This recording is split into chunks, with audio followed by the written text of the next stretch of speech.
I would like to now invite Ernesto to read a passage of his new book, Trippy, The Promise and Perils of Medicinal Psychedelics.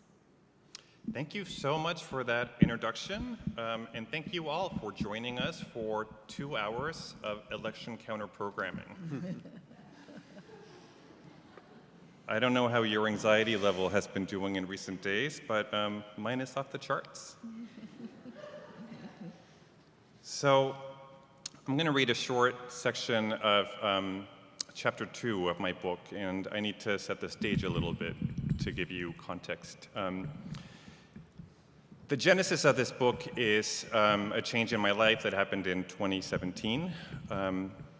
I moved from New York, where I was an editorial writer at the New York Times, to Brazil to become the newspaper's bureau chief.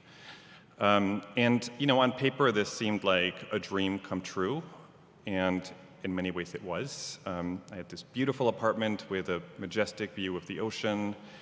I had a generous expense account. I had a really sort of exciting region to cover, 5 countries. And having been born and raised in Colombia, this felt a little bit like a homecoming of sorts, a chance to sort of come back closer to my roots and do exciting journalism.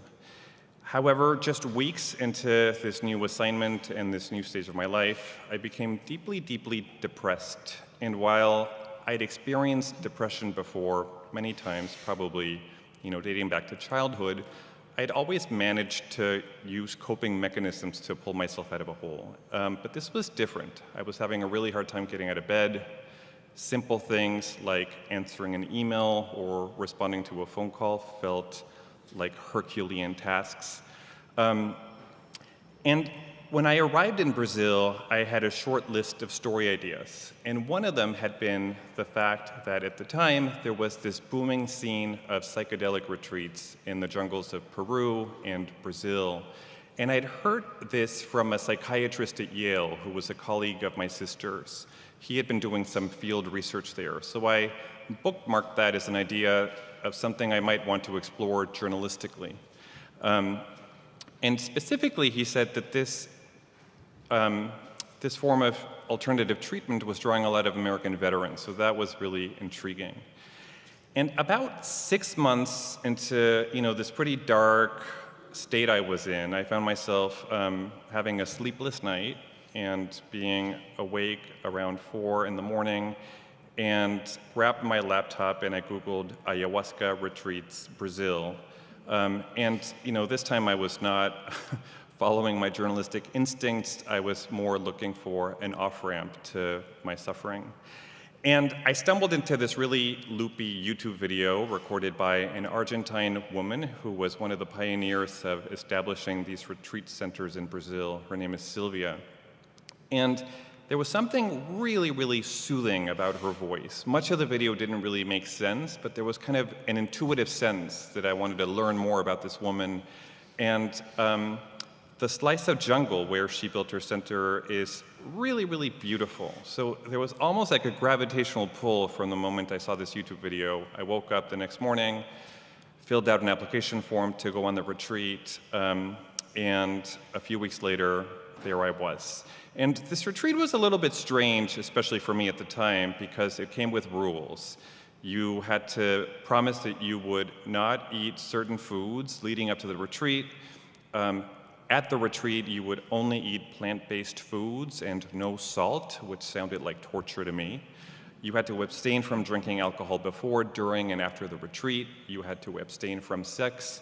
And, you know, a difficult rule for me was you should abstain from watching the news at least a week before going there. So as somebody who had to produce news for a living, that was tricky. And when I get to the retreat, I, you know, become a little skeptical because a lot of what I'm hearing and a lot of the way some of the participants are talking about ayahuasca just feels unsettling to me. I kind of wonder if I've stumbled into a little bit of a cult. And the other piece of context is I had gone off of my blood pressure medicine because that was another rule to be able to attend the retreat, and I was a little nervous about that. So here we go.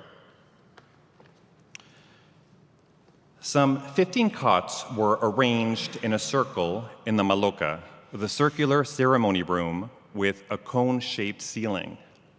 Each was outfitted with a pillow, a neatly folded blanket, and a bucket to vomit into.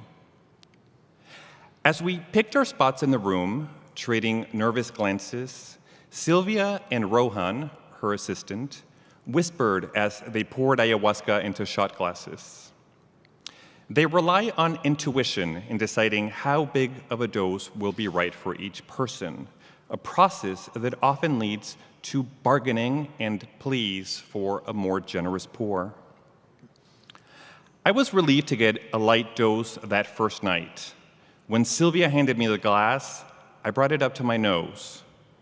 The smell of the thick, dark brown sludge was revolting.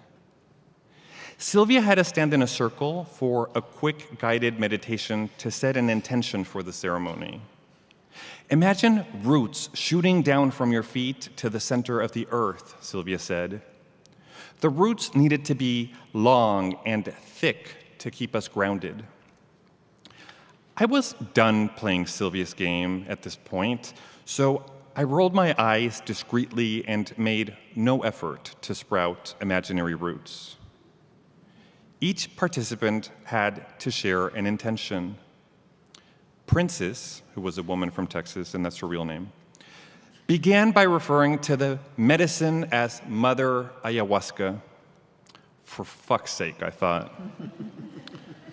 She was far from alone. Virtually everyone else who had been down this path personified ayahuasca as a wise, elder, feminine force that was about to enter our bodies like a sacrament. When it came time to share my intention, I said I wanted to understand what had brought me here. It was simple and felt genuine enough. When the last participant spoke, Sylvia asked us to head back to our cots and raise our glasses.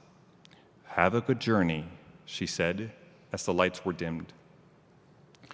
I drank my serving in one gulp. The taste was acrid. My eyes watered as I fought the urge to puke.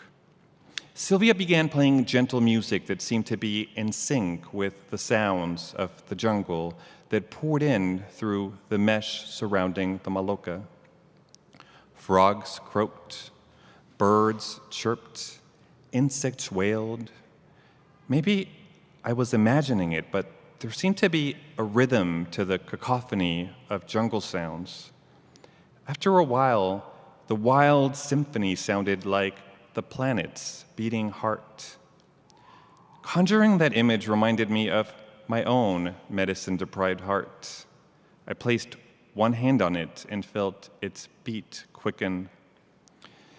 Sylvia's music changed abruptly, and suddenly, the room was filled with a pounding of drums.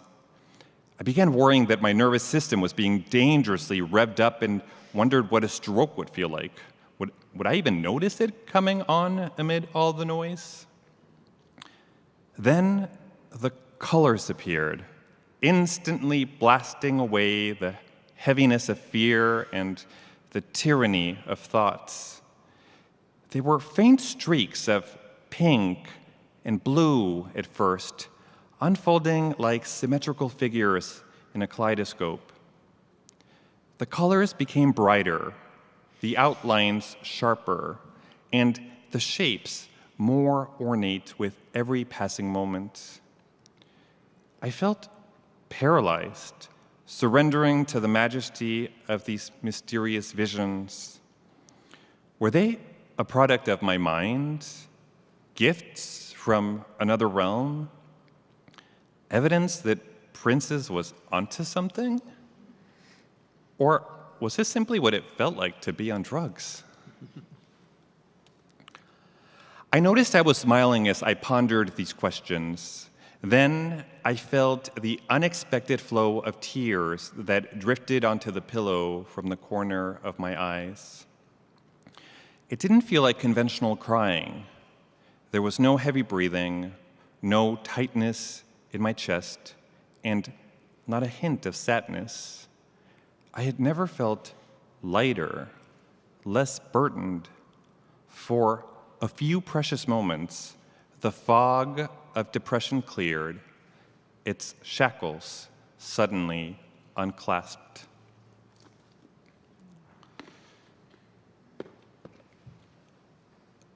So, to make a long story short, after leaving this 9-day retreat, which took place in February of 2018, I felt better than I've ever felt in my life. And I also was really confused. I wondered, what the hell just happened inside my brain? Is this going to be durable? Am I going to continue feeling well, or does this state come with an expiration date? And also I wondered, is this replicable?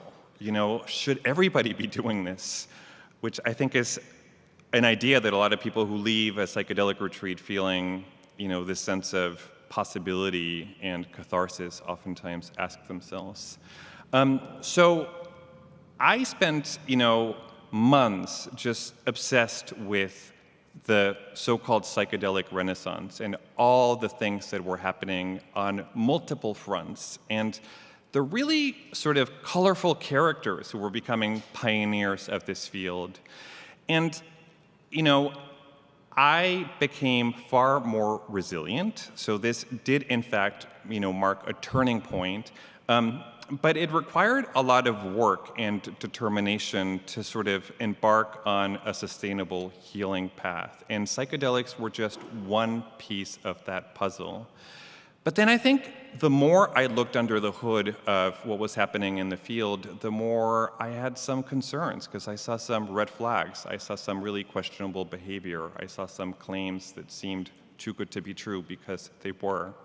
And that, I think, sets the stage for this conversation. At the time when I was working on the book, there were two main lanes in this field. One is what I would call the clinical and research lane, the people who think that combining psychotherapy and medicine with altered states, oftentimes induced by these wondrous compounds, can be a game-changing development in the field of medicine and mental health care. So there's been a big effort by companies, by investors, to find a way to grab some of these compounds that have such a thorny history and that remain illegal at the federal level and bring them into the mainstream of medicine. On the other hand, there was what I call the spiritual path, which was the people who were doing this kind of work and using these kind of compounds more in ritualistic settings and in ceremonies, oftentimes in group settings. As many of you probably know, the roots of many of these rituals lie in indigenous traditions and have been around for centuries, if not millennia. But I think for tonight's conversation, I'd like to start with the clinical or research lane, and there's been some really interesting developments lately. But just to set the stage, Janis, I'd like you to explain what led you, a few years ago, to be a pioneer and start the first certificate program for psychedelic therapies. What were the shortcomings you saw in the broader field of psychology and psychiatry and mental health care that made you think, we need something new, we need outside-the-box thinking, and I want to take a step to create something that I think may improve people's well-being? Thank you. You're a hard act to follow, though, here. So I'll endeavor. So back in 2014, I had been both a professor and, as Michelle shared with you, a dean of faculty, and watched our clinics here at CIIS have the same kind of scope that other clinics did across the country, and people would come, get better for a bit. It wasn't completely sustainable. Their SSRIs, the anti-depression or anti-anxiety medications called anxiolytics, weren't holding them. And people would graduate from therapy and then come back in a year later because they needed more help. And it seemed like it wasn't sustainable, the benefits that they were getting by and large. There were a small percentage of 25 to 30% in most clinics in this country and abroad where people would get better and you'd never see them again. Another third got worse. So I was distressed by this, and I'd been a clinical psychologist with a private practice for a couple decades by then, and I had had my own experiences before the Controlled Substance Act of 1970, where classic psychedelics were deemed unusable and purportedly deadly, although I suspected otherwise by my own research before that date. Then when we had a very visionary board member here in this university, Mei Shu, who, with her husband Bill Melton, offered to give us a 3-year grant, and the president in a meeting at the time asked, well, who is around that we could tap to run this? I felt my hand literally doing this. I didn't even have a thought about it. So the raising of my hand like this has a lot to do with, I was tired of just doing talk therapy and the different methods I had. I was getting tired of just teaching those methodologies to the doctoral clinical psychology students and the master's students in the counseling program. I had had some inquiry and training in the use of ayahuasca in the jungles of Peru a few years before that, and I'd been a deep meditator in Zen traditions and Vipassana traditions. I'm very interested in consciousness studies, and here I was following literally Alan Watts, Ralph Metzner, Stan Groff here to this university, so they had blazed trails before me. So I really had some high hopes that perhaps this specialty, in conjunction with other tools we have in our toolboxes, meditation, guided imagery, self-hypnosis, SSRIs, and anxiolytics, would be very helpful. So, and I'd been reading the research. So that's a not short answer, but that's what brought me here. I was reserved about how we needed to unroll this. We needed to do it in the highest level possible for a postgraduate training program. We also needed to figure out how to bring in indigenous ways of knowledge and practices and spirituality, as well as empirically based research findings and teaching students protocols. It was a great challenge. So you now have trained hundreds of therapists, and the students who sign up for the certificate program are licensed professionals, or people who, do this for a living and have some experience in healing. Or clergy. Or clergy.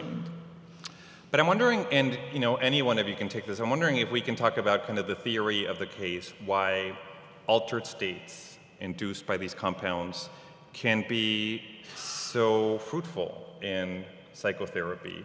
What does this ingredient add to therapy that is not working for somebody? I don't know who wants to take this, but if you can kind of give the elevator pitch of why this makes good sense and why it can oftentimes lead to insights or breakthroughs that are otherwise not available, how would you explain that?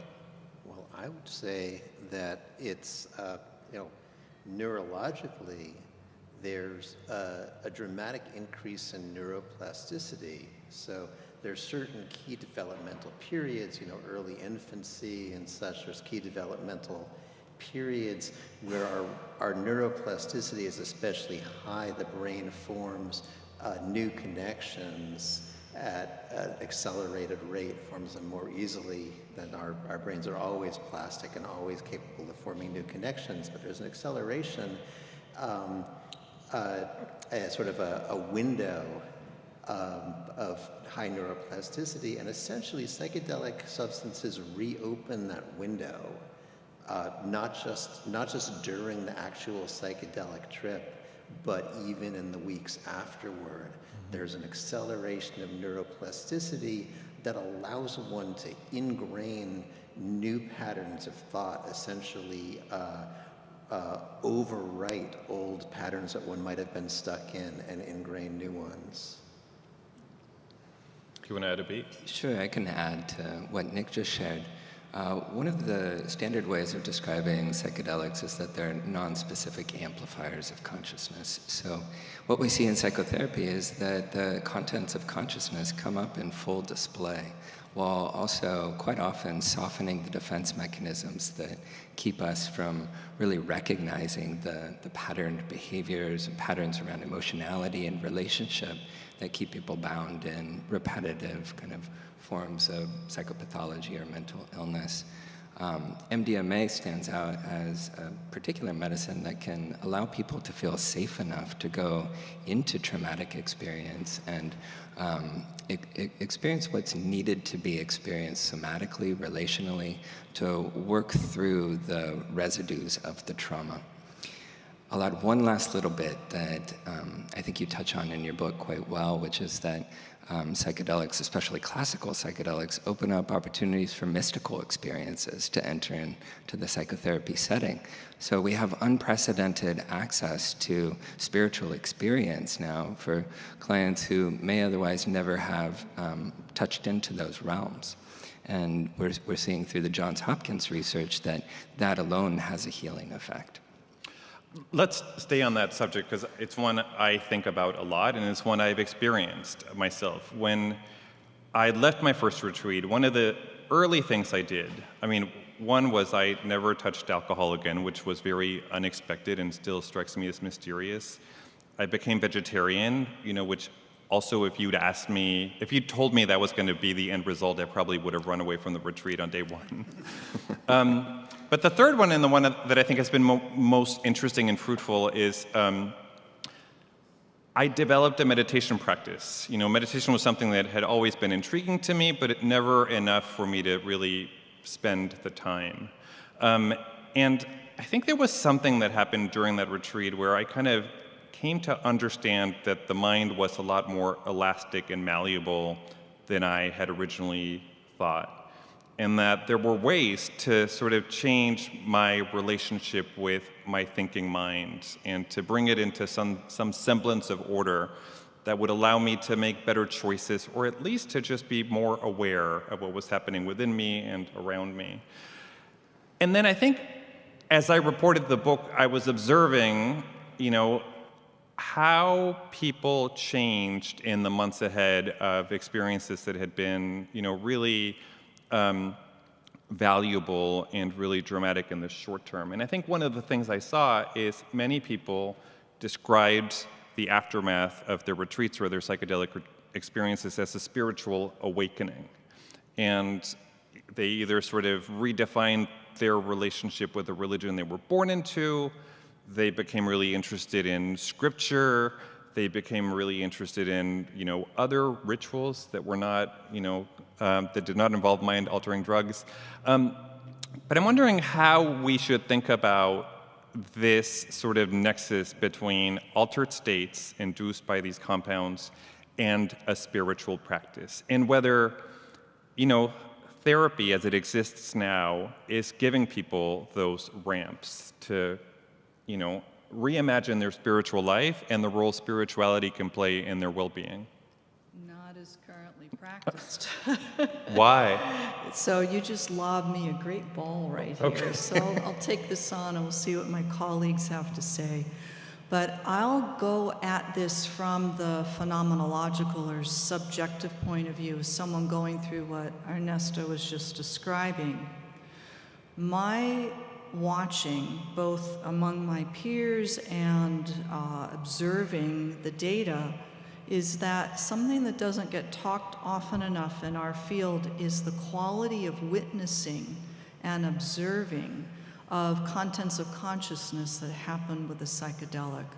People invariably, if it's not a disturbing, overly disturbing, even during a disturbing experience on a psychedelic, one can notice one's capacity to almost observe 360 degrees what's happening, which is incomprehensible, relatively unfamiliar, but familiar in a very inchoate way that they've never had before. And people lean into the experience because they're intrigued and they're more aware of what's happening within, and they're they've been encouraged to be open about it, particularly with MDMA, as Jason was talking about. And this witnessing capacity, I think, is what people then feel as they're in awe afterwards, going like, whoa, who am I if I'm able to be so aware? And that wisdom came out of me, even though I can't remember what that wisdom was. I feel it in my body. I remember what it felt like.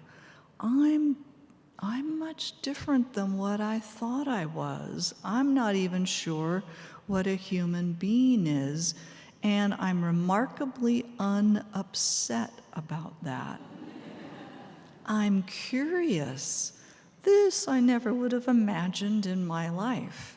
Now, there's a whole lot of other experiences people have along with that, and some of them undigestible, but I'm giving you my words for that. I think that's what's pivotal in the data at Johns Hopkins and NYU and Berkeley and the University of British Columbia and their data, because people are knowing there's more capacity within them than they could have imagined.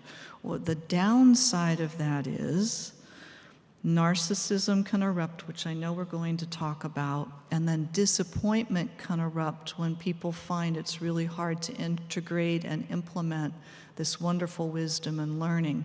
But that's one reason why therapy or the work with a good clergy member or a chaplain can be so helpful, because those folks can help the person make sense of what they're going through and help them with some tools to change their life. Because without changing our behavior and what we're doing, we just had an interesting experience that really was fluff rather than something significant. And I wonder what my colleagues would have to say.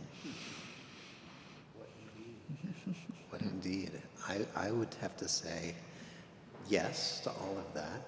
And I think that, yeah, there is inherently this spiritual or transpersonal element to the psychedelic that's part of, to me, almost what defines a psychedelic experience.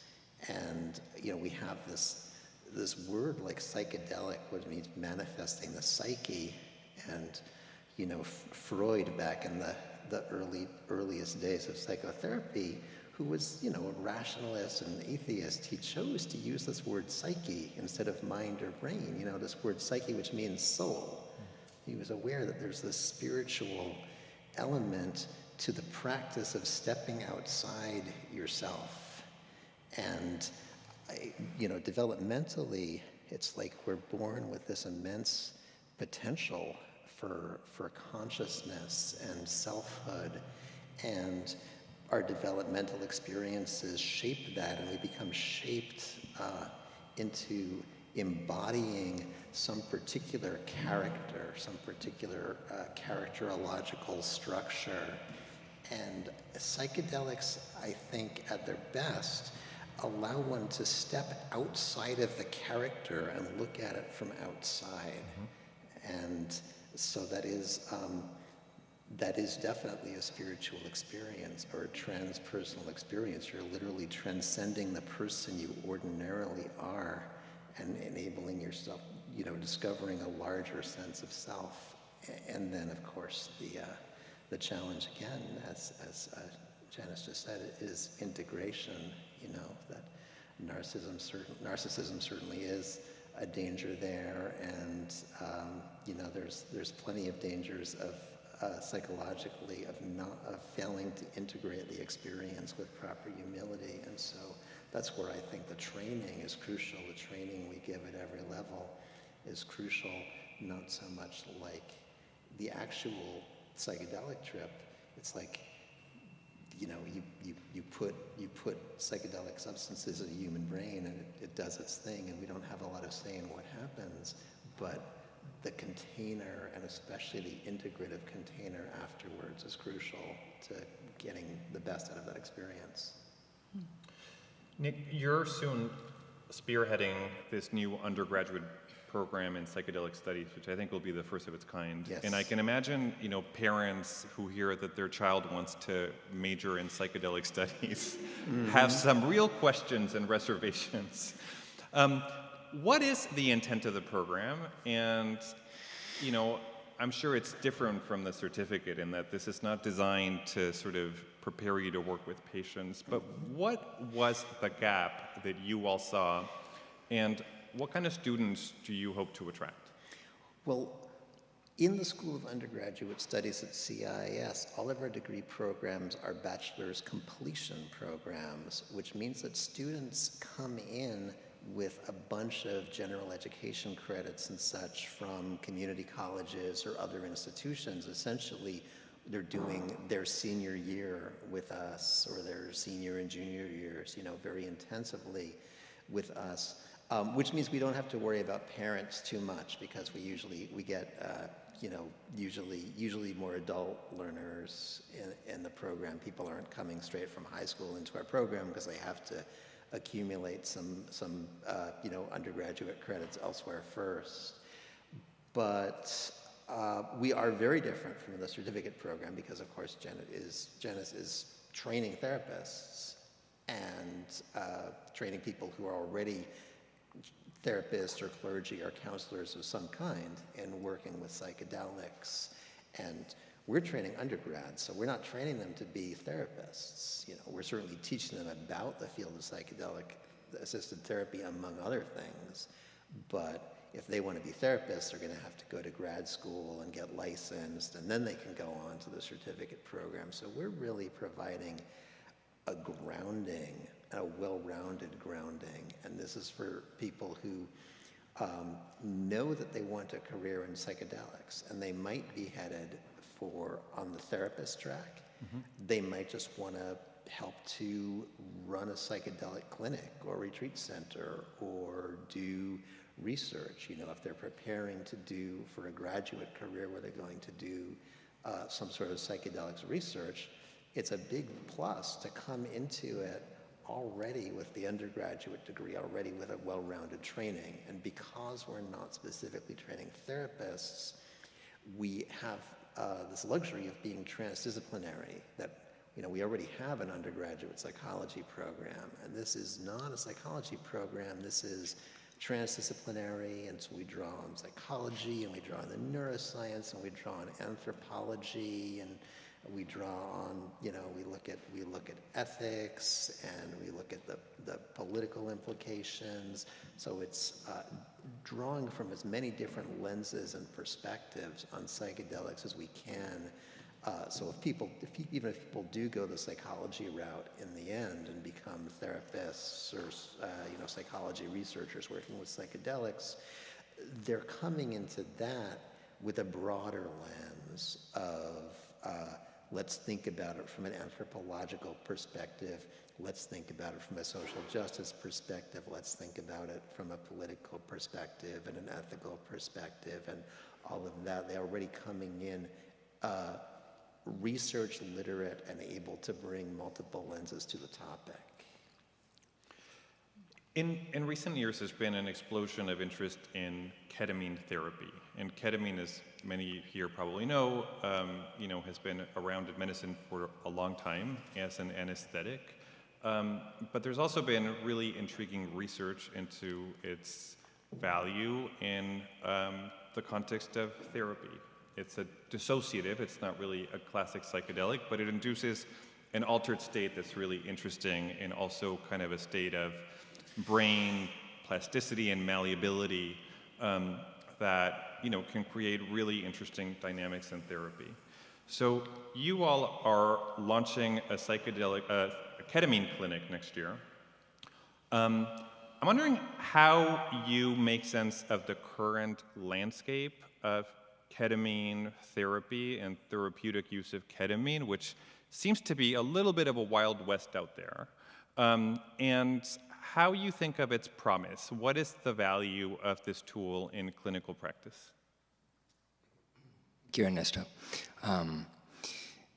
I would say there's a Wild West quality as corporations have infiltrated into the ketamine-assisted therapy world and really tried to scale in a very big way, and oftentimes cutting out the psychotherapy aspect altogether. So what I can speak to is that there's also a number of very thoughtful clinicians and clinics holding this work and really trying to create standards, ethical standards, therapeutic standards, and really bring the field to a place where people can not only access the services, but access reliably held, psychotherapeutically informed ketamine-assisted therapy. So what we're seeing here, especially in the Bay Area, I see a number of clinicians evolving therapeutic methods that will not only be useful for ketamine-assisted therapy, but are great frameworks for the rolling out of future psychedelic medicines. So the clinics also are setting up infrastructures to really hold the clients well, to create the kind of medical staff needed to create oversight, so to mitigate the addiction potential for ketamine does have some possibility of people abusing it.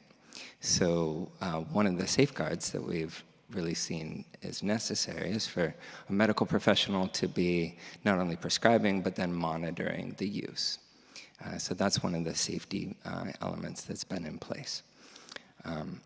But elaborating on your question a little bit more, I think the most exciting thing is to have an opportunity to offer legally accessible psychedelic-assisted therapy in the broadest sense, and clinicians to be able to be in conversation without fear of being arrested around how this work is unfolding in our practices.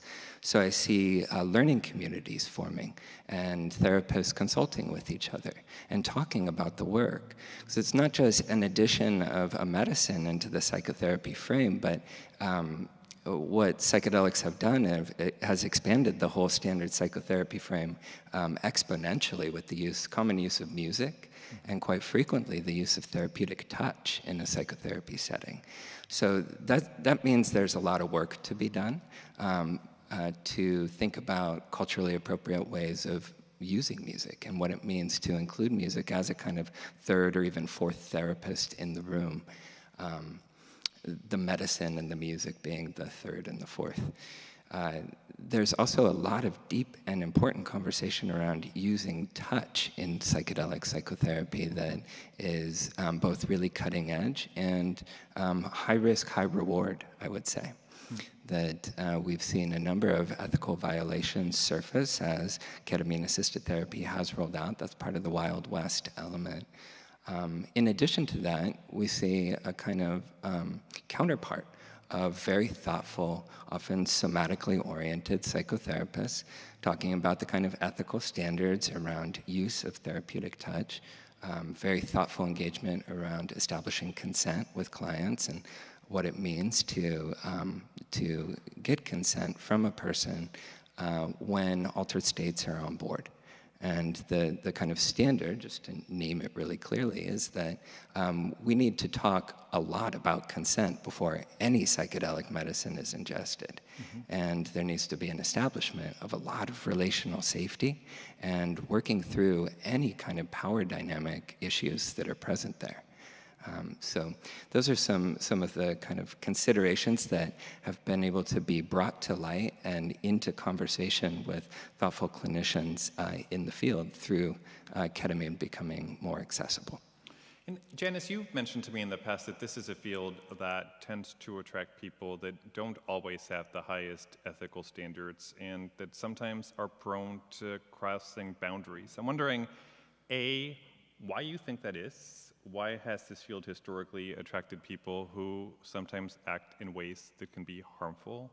And B, from a patient or customer standpoint, what should people look out for? How should people keep themselves safe by just having a better radar for red flags?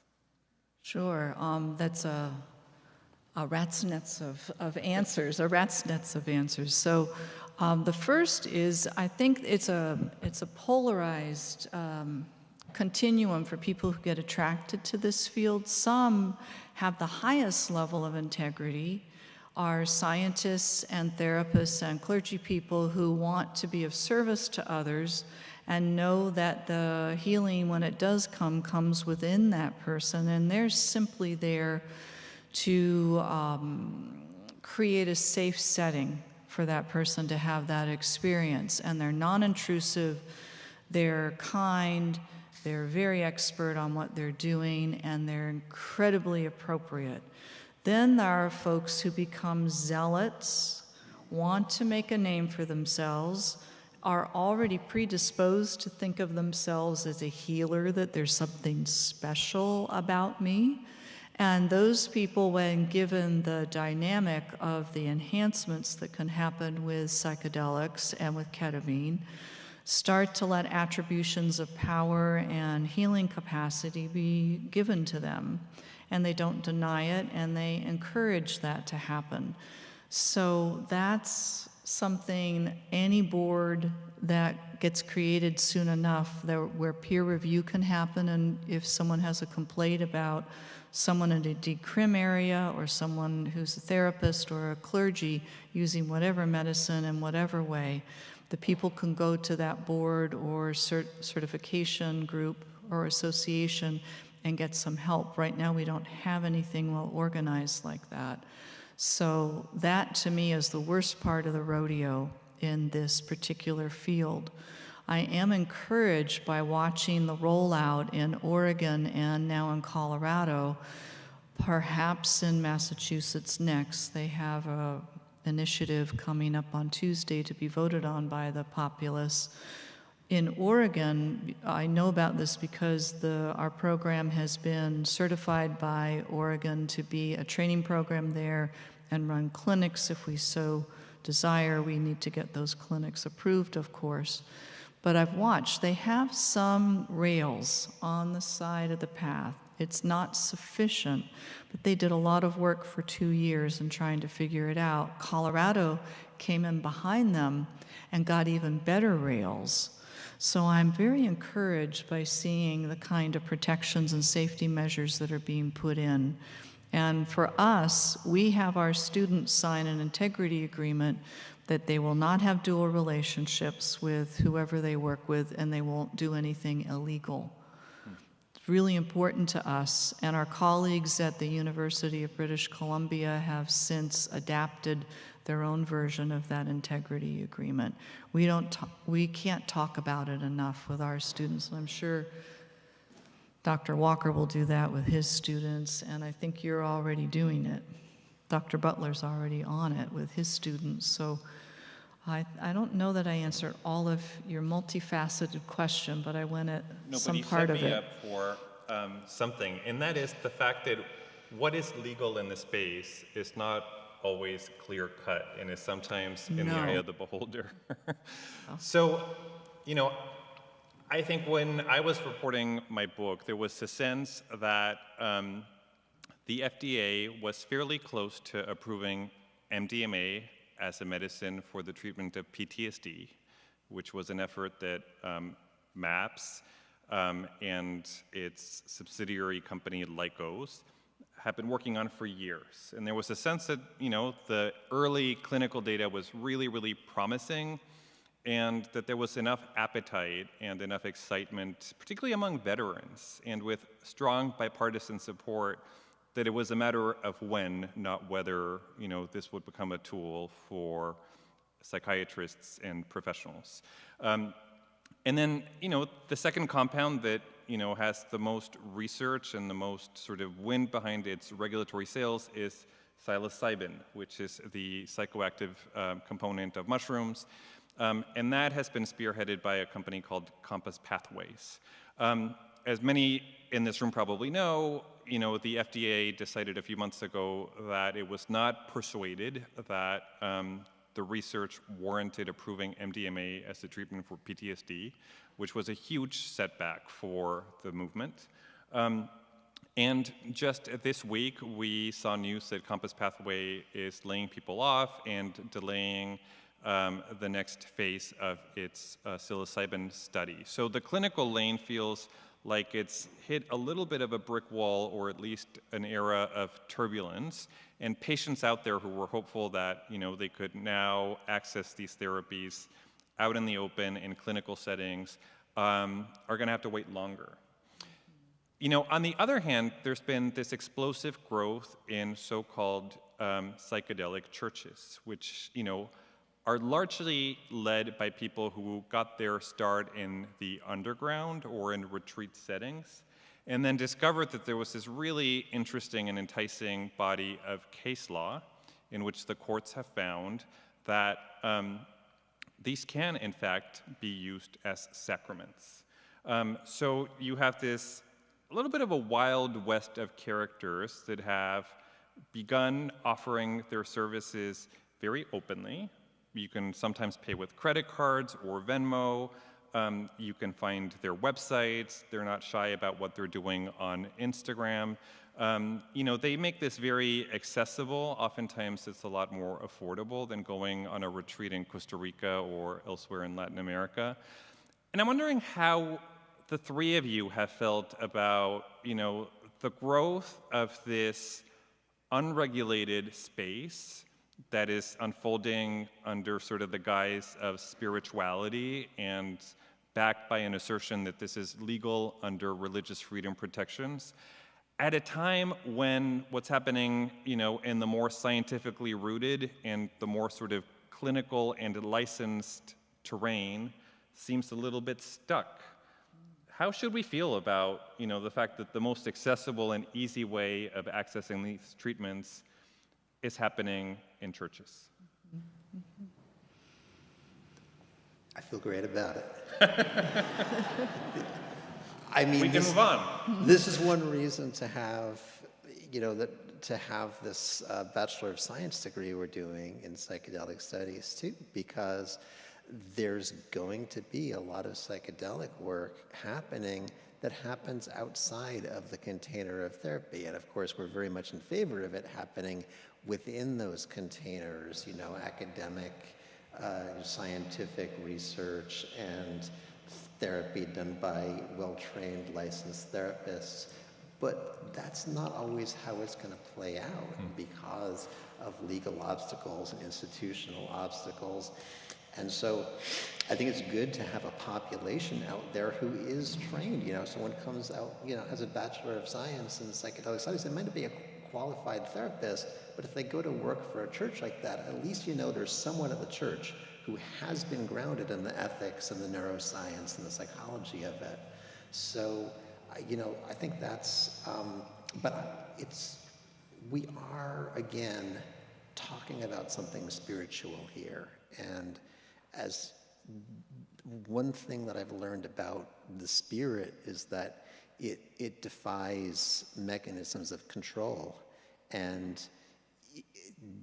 I think there's a spirit of awakening that desperately needs and even wants to come out into the world, and psychedelics are part of that.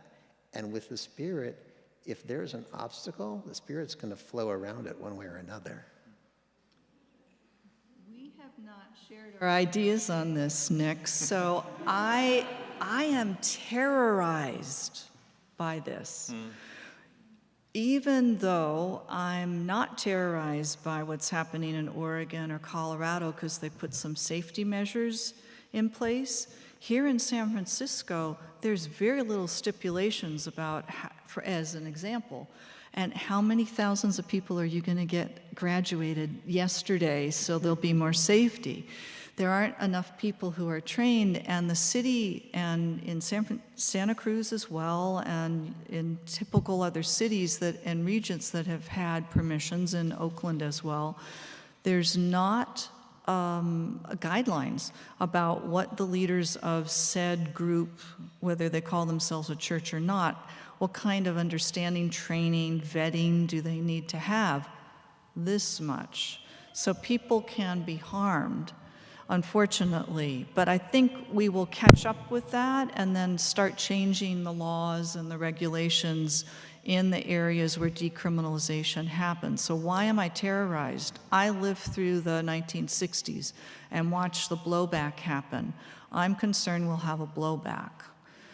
But as you say, this has a life of its own, so I'm trying to stay optimistic, but I'm a conservative person in the field, and I do a lot of conferences, and I'm always talking about this is what to watch out for around someone who may not be the kind of person you want to put your safety in under the effect of a psychedelic. This is what you need to do to take care of yourself before and after you take a psychedelic, so you do some self-empowerment, et cetera, et cetera. We can fix this. The more people who get trained well, the sooner, the better. Absolutely. And I think this makes me think about like the Alcoholics Anonymous serenity prayer, about having the serenity to accept the things one cannot change and the courage to change what one can. Because, there is a lot of the Wild West atmosphere, a lot of what's, unregulated churches. It's not always safe. It's messy out there, but it's messy when the awakening of consciousness is messy, the way things spill out into the world, when it's time for a change. It's messy, and I accept that. And at the same time, when it comes to what is within our sphere, I think we're both agreed, an undergraduate program and certification program, Jason's clinic, I think we're all agreed that when it's within our own sphere, in CIIS, in therapy, there we're going to be absolutely rigorous about safety and ethics. And there are remnants of a free press in this country still. I highly recommend a series put out by the Examiner here in San Francisco. Those of you who are far afield from San Francisco here with us online, you can find it. It's by Natalia Gurevich. It came out in August. She interviewed several graduates who are clergy from the certificate program that I run, as well as others, and she does a deconstruction of what's happening in the churches, both on the positive side and the negative side. You might find that very interesting if you'd like to explore more about what we're talking about here. I've been surprised that there has not been more synergy and cross-pollination between people who are anchored in the scientific and research realms, and that have been pursuing this as, something that they want to integrate into mainstream medicine, and people who come to this from more of a spiritual background. And I'm wondering, A, why you think it is that these two communities have been largely siloed, and what can they learn from each other? What would sort of a richer interplay of experiences and best practices and knowledge lead to? Speak to that one. I would add a third category. So there's the research category, which is dominated by scientific rhetoric and materialism, which has to, by the very nature of materialism, rule out spirituality as a kind of category, or operationalize it to an extent that it can rule out quite a bit of the phenomenology of spirit. There's the church context that you're pointing to, or the spiritual context, but there's a third category, the psychotherapeutic context. And I think CIIS is a really prime example of a deep integration of the spiritual and the psychotherapeutic modalities. In fact, I think all three of us probably teach from that perspective, drawing deeply from the indigenous origins of psychedelic therapy or entheogenic healing, looking to how ritual can be integrated into a psychedelic therapy framework. In the classes that I teach, I like to call it client-centered spirituality. So really meeting clients in how they want to include spirituality in their treatment. And sometimes that means nothing, and sometimes it means very elaborate expressions of spirituality, but it's always meeting the client where they're at. So that's where client-centered psychotherapy and things like chaplaincy or more spiritual approaches can really be well integrated. So I'd be curious to hear what you all have to say about that too. I agree. I mean, I would agree. I would say that CIIS is one place where I don't see the siloing happen so much, and that's part of why I think we're so well situated to be doing this work, to be creating this new undergraduate degree, to have Janis's program and the clinic, because we are an institute of integral studies, and integrating the spiritual with the psychological and scientific has always been what our school has done particularly well and with particular intent. And so I see that in our therapy training and the way we train therapists, that there's the spiritual is actively integrated in there. And I see it in the scientific sense in the research too, even just undergraduate research papers, and at the graduate level, looking at student dissertations and theses and such. Very frequently when students are doing research that's psychedelic related, we're not giving people psychedelics as part of the research, but very frequently students are like interviewing or surveying people about their past psychedelic experiences. It's very often about the spiritual aspects in particular. So I think the siloing exists in some places when you look at it and say, oh, this place represents an extreme of just this. But I think that CIIS in particular, and probably some other places as well, the merging and integration has really happened already. I'm glad you touched on Indigenous people and cosmology and the role they play in this field, because there's a really tricky thread to navigate, which is, how do you amplify Indigenous voices, learn about, how they approach altered states into their spirituality, their approach to healing, without appropriating or commodifying these traditions in ways that are problematic or unseemly. And I'm wondering how any of you have come to think about how to get this right. How do you amplify and show reverence toward the role they played in preserving these traditions without crossing lines that will do more harm than good? This is such an excellent question. I wish we had 5 hours.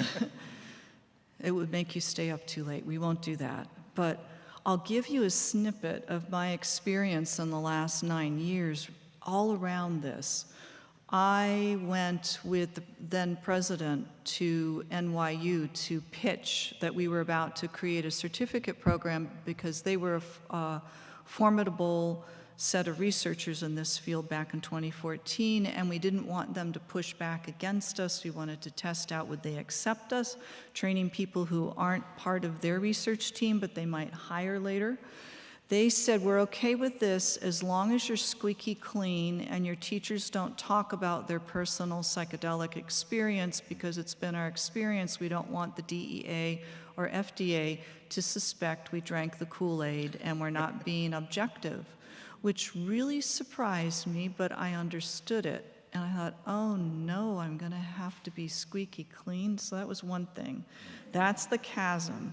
Then the folks who we reached out to who had been very well trained before 1970 and had continued to do work underground, we had to really think whether we wanted to have those people at the table to be teaching, because they were felons, technically, because they never wanted people to know that they were a felon in what they were doing, although they had a community of people surrounding them for decades. So we didn't do that. Then we went looking for Indigenous people to come in and teach, and the first two we spoke to, after many introductions and respectful of the ways of communicating together with the people who introduced us, both told us, guess what? You are white people. You have committed genocides against our tribal members and others. You do not deserve to know what we know about plant medicines. You don't deserve it yet. Where are the reparations? Where are the reparations that you've been working for on our behalf? Then you come and talk to us. It's powerful, powerful. So this is, I'm just sharing some of the scope and context of Ernesto's question. It's a very difficult question. Then there are corporations who come in and put logos up for their corporation that have indigenous motifs on them. And they describe themselves as bringing the heritage from millennia's past. Bullshit. It's very creepy, the people, and out of integrity, and shows how ridiculously, not just stupid, but disempowering majority people can be. And so I'm not sure how much we can go forward until really we have significant social justice and reparations done. Or this schism may very well continue unless we fight for religious freedom for all indigenous people to use these medicines. And we go to bat for them. Have we helped the ones who've gotten arrested and put into jail, even though they were covered by such an act?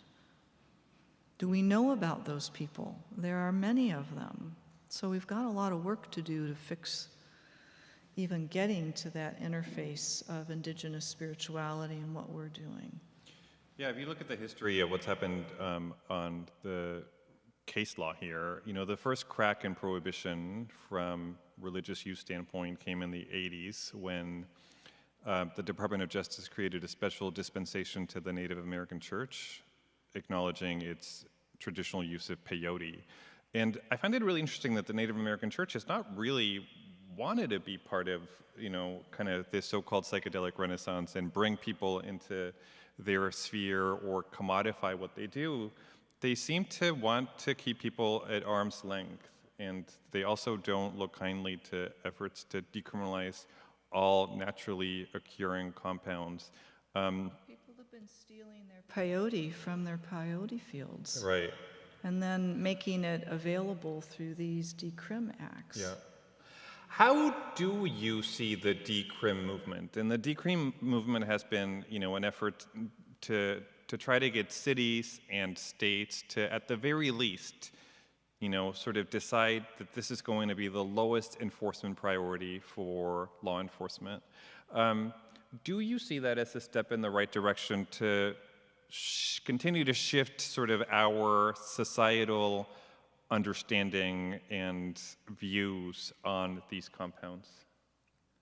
For me, I don't know you two, but it depends on what time of day you ask me and what day, because sometimes I feel like it's a hope for this going forward in many of the ways Nick was describing earlier.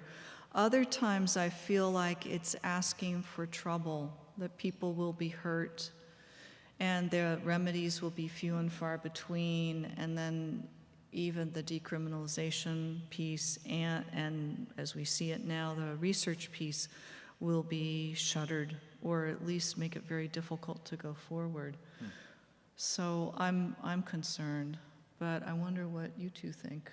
And actually what you think. We should turn this on you. Well, I believe all drugs should be decriminalized, not just psychedelics. There's a kind of psychedelic exceptionalism that's part of the decrim movement that needs to be looked at very carefully, and that's one piece. Another piece is that there's a lot of need to educate the public around harm reduction strategies when using these medicines. So as these medicines become more accessible, we need to just continue to do whatever we can to talk about safe enough settings to use these medicines. So I think a harm reduction approach needs to accompany the decrim movement, and I'm in support of these medicines becoming more accessible because we have a meta crisis happening, and we need a multi-pronged approach for people to access healing spaces. I'm wondering if... No. Go. What do you think? Oh, what? What would be your answer right now, this moment? Gosh, you know, in my current job, I can't be very prescriptive. I find it really interesting that we have been in this kind of whiplash of perception of how to think about these drugs when you think about, those of us who were raised and conditioned in the just say no era and the this is your war on drugs ads, have to really recalibrate our understanding of the actual dangers and harms of these compounds. And, I think for a long time, any drug that landed on the Schedule I classification of the DEA was just sort of widely considered to be really, really dangerous. And I think now the science and, the body of anecdotal evidence of use have shown us that it's a lot more nuanced than that. I personally find what's happening in Colorado and Oregon really, really interesting. And I think it can give us a clear sense, not just of the promise, but also of the limitations of these compounds in a therapeutic setting or, taken with the intention to do introspection work or, as a spiritual catalyst. Because I think those settings are not proper medicine. They're not sort of rooted in, a hospital room type environment, but they're also not the Wild West. So I think, if those models get off the ground and if they have the right amount of guardrails, I think they can give us a more realistic sense of what we can, hope to, glean from these compounds if and when the legal and regulatory terrain becomes more permissive. But speaking of kind of these cycles of narratives around these issues, I'm wondering, as you look at the past few years, do you think we went overboard in selling psychedelics as a cure-all or a silver bullet for people who were suffering, for people who were creatively stuck? Did the narratives get out of hand? Did they set up people for unrealistic expectations? I think anytime you have something like this, anytime you have a societal shift happening and you have this, whatever it is that is helping people but has its risks, you're just going to see a broad spectrum. You're going to see people who exaggerate the risks and downplay the benefits, and you're going to have the people who have their own miraculous experiences and become zealots and downplay the risks and exaggerate the benefits. And the whole spectrum is always going to be out there, and it just we're not by and large these days a nation of good critical thinkers, and that shows up in a lot of different ways. We're not here to talk about the election, but that's a broader structural problem in how we educate people in this country and how to get people doing critical thinking and that sort of thing. But I think it's inevitable that the narrative is going to be made up of a very broad spectrum, including some extremes in either direction. I feel as if one of the qualities of what's happening here around this question is that we're in this particular country, we identify with the idea of a magic bullet or a pill that will make us feel better. So that predated all of this discussion. Then you add in what I call some toxic capitalism, where people are wanting to make their companies sound as if it's got something really good for you, and you should get it from us, and it's going to make you better. There's a lot of that kind of quality of marketing happening right now. And the researchers, I think, are carefully, if you've ever heard them speak, they will say, our findings suggest that. Our findings show that psilocybin can occasion a mystical experience. That title of that article was very carefully written. So the researchers are bending over backwards to be very careful about what they say one can expect from a psychedelic, so we can take some leads from them. But our country here does not have enough work, in my humble opinion, on looking at truth in advertising. And so this is just run rampant. Yeah, I wince a little bit every time I hear somebody say, oh, it was 10 years of therapy in one night. Because, that may be the sense you felt the morning after. But it could be an outlier. And also, I feel it sets up people for disappointment. And 3 days later, they won't be saying And 3 days later, they may feel a little different. And then I think the other thing that became just kind of very clear in the time I spent reporting the book is inevitably the people who have the loudest marketing and the most hyperbole in their claims end up attracting the people that are most desperate and vulnerable. And that can be a recipe for disaster. I think we're going to open it up to questions from the audience, and I think a number have been submitted and are going to be hand-delivered to me. 1, 2, 3, 4, 5, 6. That's easy enough even for me. Okay, so the first one is a question about microdosing. I was just reading a new book that's coming out about microdosing that's not out in the world yet. But there's been a huge amount of interest in this subject, but the science still feels somewhat thin to me. I'm wondering how you would advise people who are intrigued by the possibility that microdosing can be either a mental health intervention or just a life hack. How much is known? How solid is the science? And is this a good treatment for depression? Science doesn't exist yet on what happens to us with microdosing.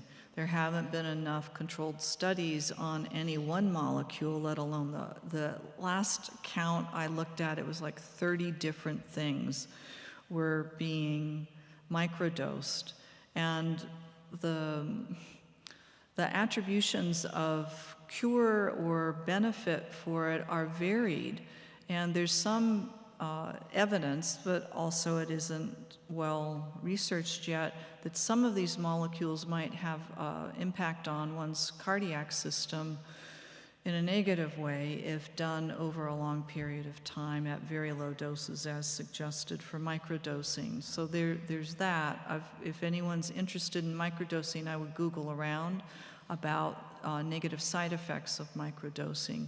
And keep in mind always what we call in psychology expectancies, that if we expect something to do better, it will likely, that attitude will likely help us feel as if whatever we're doing is making us feel better. It's called the placebo effect, which is defined as one of the key variables that's correlated to the outcome of psychotherapy, of that relationship you had that seemed to go well, of everything where we have expectations for it being good.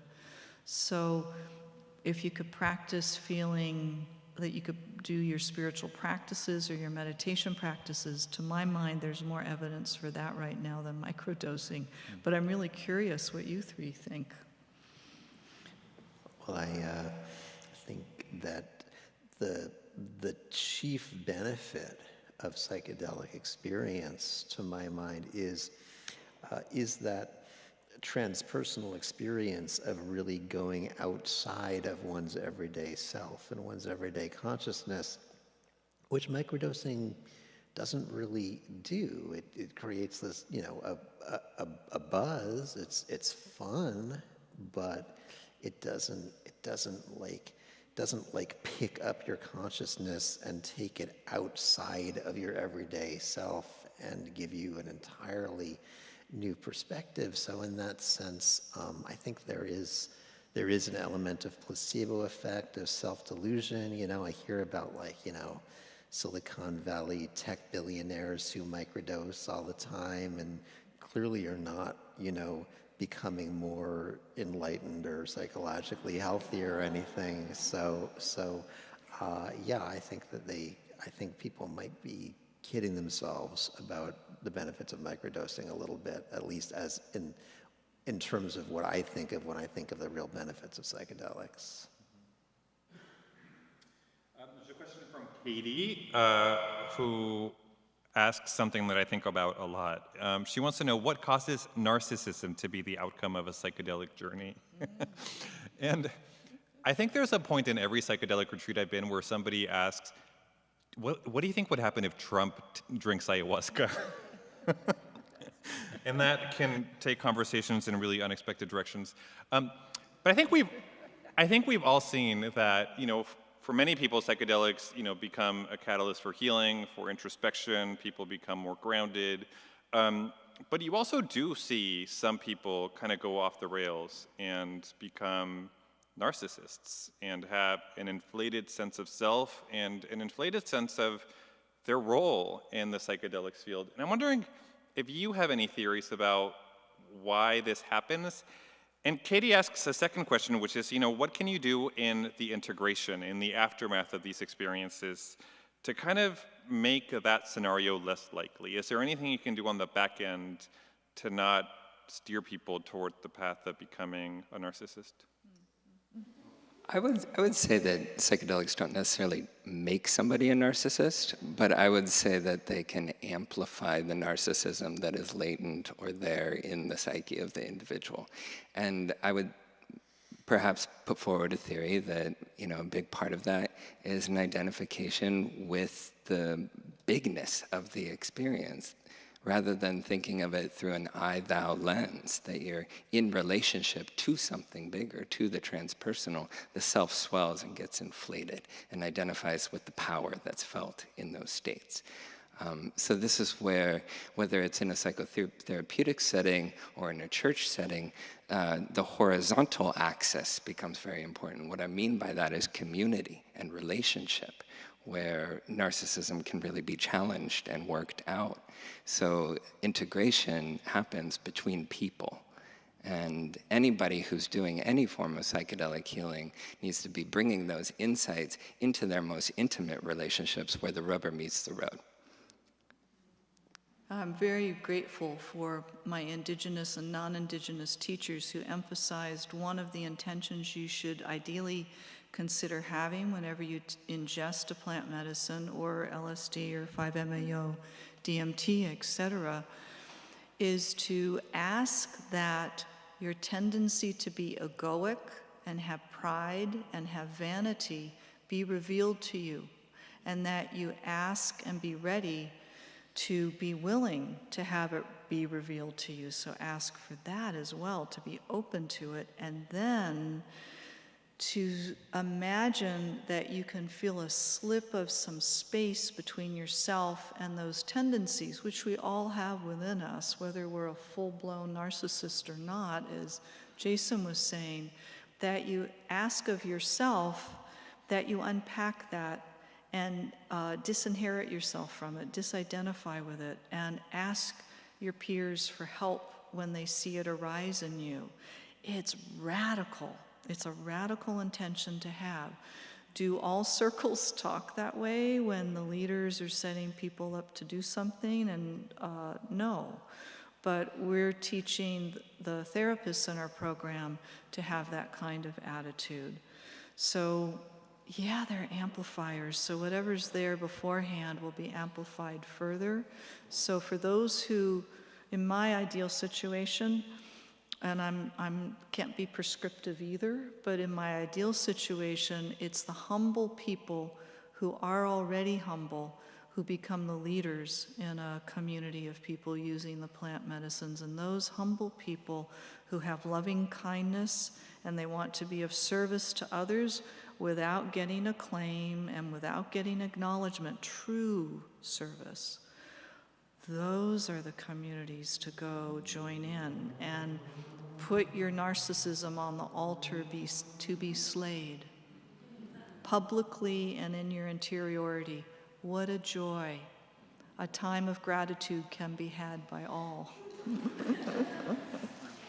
I think as Jason mentioned, identification, and I think that's really key, is this this tendency to one has these truly incredible transpersonal experiences on psychedelics sometimes, and really kind of emerging with like the archetypal, with really grand aspects of divine consciousness or the collective unconscious, and you know, it can be this very embodied experience of being this higher potential of the self. And it's so easy, I think, for people to identify with that and to think, oh, this is what I truly am. I am this magnificent being, so much vaster and greater than what I thought I was. And it's so easy for that to go in a narcissistic direction, because there is a real high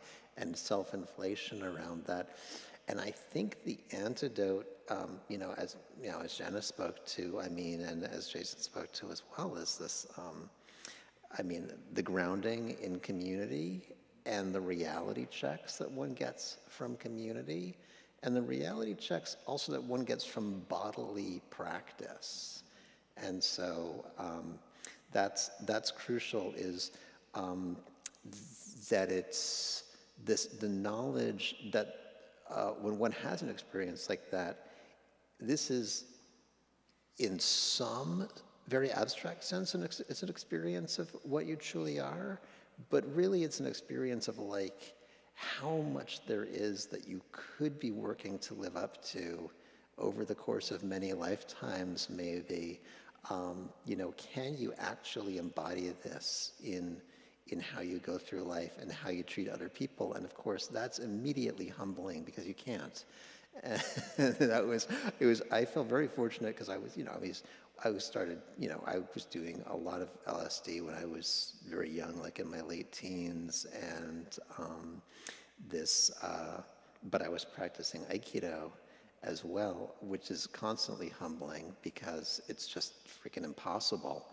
And so that was always the thing, is like, okay, well, I spent a day having this amazing experience of feeling like I'm this embodiment of some divine archetype, but then I go to an Aikido class and practice, and I'm like, well, if I was actually embodying this, if this was actually what I was, I'd be better at this. So I think that's crucial, and I think that where it really goes off the rails into narcissism is when a person has a role in a community where everybody respects them too much to reality check them. And so it's important to not have that too much authority. It's important to have a community structure where it's like, okay, if you respect someone, it's all the more important that you tell them when they're full of shit, There's a really interesting question from Jessica. She asks, has there been any psychedelic-assisted therapy research in regards to older adult patients with cognitive decline? There's been a lot of interest in the role psychedelics can play in end-of-life care and in reducing the anxiety or depression of people with terminal illness.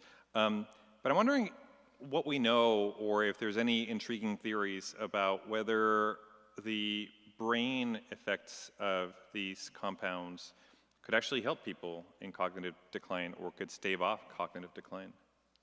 I do know of some anecdotal evidence for Parkinson's that psilocybin has been found to be helpful, but there's not a controlled study on it, but it's part of a lore and an enterprise. Not a lore, I shouldn't say it that way. There are some dedicated practitioners who are in the underground who are trying to explore that, and it's just a matter of time for the research to come forward for at least that piece. Right. I do know that there's a radical, wonderful thing just happened. I should say this to all of you. For those of you who know this already, forgive me, but there's just an announcement that Michael Bogenschutz, researcher at NYU studying alcoholism, just got a $15 million grant from NIAAA. This is a governmental agency, National Institute of Alcohol and Drug Abuse, et cetera, along with $1 million from the Be More Foundation to study the effect on a wider age range of people who have addiction. And part of it, they're trying to answer what can you undo in someone who's at the older end of the spectrum from the effect of alcohol in their system for decades. We need more research on that.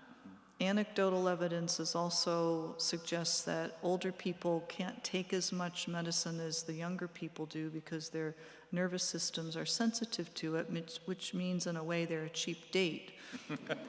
But we don't have data on how much works and for what ways. I suspect that quote might get you in trouble. There's a question about the ketamine clinic. Somebody wants to know when it's going to be open. You may have a line outside the door. But I think more on point, they want to know who's going to be staffing the clinic, what kind of, who are the therapists who will be administering the treatments? And is there room for doctoral research as the work unfolds? Yeah, good questions. So the target date is fall 2025, although it's still very much in formation as we speak. The therapists that will be staffing the clinic will be CIIS students. So we'll start with CIIS students who are in their internship stage, and eventually maybe also include some CPTR students. I think we're in conversation about that, as well as master's level students who have graduated and are now in internship stage. The last part of that question, yes, so again, it's still very much in the formative stage, but yes, absolutely, I think we would be very much welcoming doctoral research at the clinic. Could I intervene just a second to apologize if anyone's my age and felt offended by what I said? I think I said it because I happen to be someone who's in that spectrum, so I apologize if I offended anyone. I have one more caveat for that. One of the things I'm most excited about the ketamine clinic is that it's going to offer sliding scale low-fee ketamine-assisted therapy. So there's very few opportunities to access ketamine-assisted therapy because it's cost prohibitive for many people. There's another ketamine question. Somebody wants to know, generally speaking, have we found that ketamine is as effective as psilocybin or MDMA? Are each of these compounds, more effective than others for certain conditions? Like, how clearly do we understand how reliably these tools work for things like depression, PTSD, substance use disorder? I don't know of any studies comparing ketamine to psilocybin or MDMA. And we're just starting to be able to track what medicines are good for what conditions. But what I think we can say with some confidence is that MDMA is a premier medicine for PTSD. I think we can say that with quite a bit of confidence. We can also say with quite a bit of confidence, based on research and clinical experience, that ketamine is quite effective for treatment-resistant depression and acute suicidality. We also see that psilocybin is effective treatment for depression, according to research. Now, comparing the two, that would be a very fascinating study, but I don't know of anyone that's done that. Do you, Janis? Coming, there's a big multi-site study that's being overseen by Brian Anderson here at UCSF, Tony Bossis at NYU, and Charlie Grobe down at UCLA, where the control condition is ketamine up against psilocybin, and this is for a sample of people who are at end of life and palliative care, and I believe they're including hospice patients as well. So it'd be very interesting to see. By and large, we haven't been able to afford comparative studies. What would be super interesting is putting psilocybin up against MDMA for anxiety or post-traumatic stress syndrome. What kind of adjunctive therapies can you add in that are particularly helpful? Until the government gives more money for such studies, I don't think you'll see them, but it's eking its way into the landscape now. And it's worth noting that I think that the reason the literature on this issue remains fairly thin is it's really difficult to study Schedule I compounds in the DA's most restrictive category of drugs. And it's really, really expensive because oftentimes, it's not realistic to think you're going to make a lot of money if you're an investor or a company interested in new treatments, with compounds that have been around for so long and that may not be easy to patent. So there's sort of some structural, I think, barriers that have stood in the way and that are the reason we have some theories, but not a whole lot of definitive knowledge. Another logjam is the therapists themselves. A lot of the people developing these new molecules would much prefer that the three of us just go away and not be promoting that you need to have whatever the medicine-assisted therapy as part of the package, but we're convinced that it needs to be done. And Indigenous people have been doing this in community for as long as they've been doing it. They know this to be true. So that's another hazard to get over, is that tendency to want to take out the psychedelic effect of these molecules as well as the cost of the therapist, which is quite a lot. That, I think, leads us to this question really nicely. Somebody asks, what examples of old patterns of thoughts and behaviors have you observed patients being able to successfully let go of with psychedelic-assisted therapy? And I'll just share from my standpoint, I think there's been many insights and many things that have happened. But I think I came to understand that I placed so much weight in regret about things that happened in the past and in fears that I had about things I couldn't control or hadn't happened yet. So I was sort of really heavily anchored both in the past and in the future in ways that were unhelpful. And I think just seeing that clearly and being able to turn down the dial both on regret and on fear, which is a practice, is how I started feeling lighter and just less afraid, and was able to kind of use my skills and talents, better in life. But I'm wondering, from a clinical standpoint, those of you who have treated patients and have seen people undergo transformations in the aftermath of these experiences, what does this look like? I think that was beautifully put, your example you just gave, because it's not a one-to-one undoing of a thought. It's a whole matrix of a quality of thought connected to events or ways of thinking. And my experience has been for those people who really make set change in the short run and the long run, they're able to experience moments of stillness within, where there's a deep silence. Even if there's lots of music playing, there's an internal sense of deep silence and spaciousness. One person described it as a pearl dropping down through nectar, and they were able to see it in the moment. Time slowed down. There was no time. They didn't exist, but they knew they had problems. They knew they had thoughts they didn't want any longer. But this experience of the stillness was so profound. Something got untangled, something got released, physically, emotionally, and in those thoughts. And they really couldn't identify exactly what the thoughts were, but they don't think that way so much any longer. So and we belabor in most of psychology, taking one thought in, cognitive behavioral therapists in the room, you know this, the tedium of unpacking specific thoughts that are irrational. It's tedium. So this, I really like your example. It's a beautiful example of what I was just saying.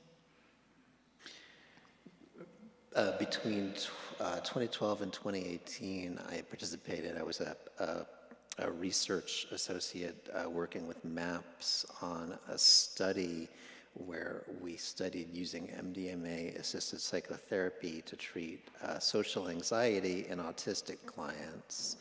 And the idea being, autistic clients, a lot of the standard treatments don't work for them because the therapies were designed for people with non-autistic minds. And so we thought, and this is social anxiety is common in the autistic population, so let's do this study. I kind of was the one on the research team who came up with the idea for that particular focus, with the rationale for that particular study. And my rationale was, as an autistic extrovert, I can say that social anxiety is not inherently part of being autistic, and my hypothesis was that it was the result of extensive social trauma, from extended social rejection and social trauma. So I thought, well, MDMA, we know it can treat trauma, so let's see if it can treat social trauma in this population that has a lot of social trauma. And the effect there, the results were really extraordinary, very positive results, really exceeded our expectations in terms of long-term benefits to the test participants, the research participants. But what was going on for them, as far as we could tell, based on our hypotheses and our interviews and understanding of how our interviews with them, our follow-ups, is they had this cycle going where they had a history of social rejection, and so they had anxiety going into social situations, which made social situations harder, and that gave them more negative social experiences, and it kept escalating from there. And so here they are in MDMA in this state of increased neuroplasticity and that sort of MDMA open-hearted bliss.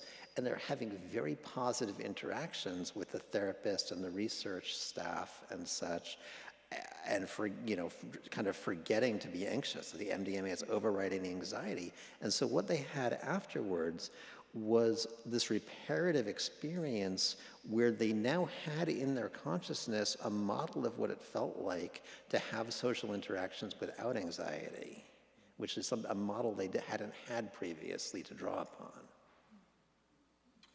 I am afraid we are about 3 minutes away from 9 p.m., so I am going to wind this down and thank three of you on the stage for a really meaningful and insightful conversation. And I wish you the best of luck in helping to steer this ship into the next chapter. There's no shortage of obstacles, but I also think we can all agree there's great promise there. So thank you all in attendance for being here tonight and for sharing your Friday night with us. It's been a pleasure. Thank you. Thank you.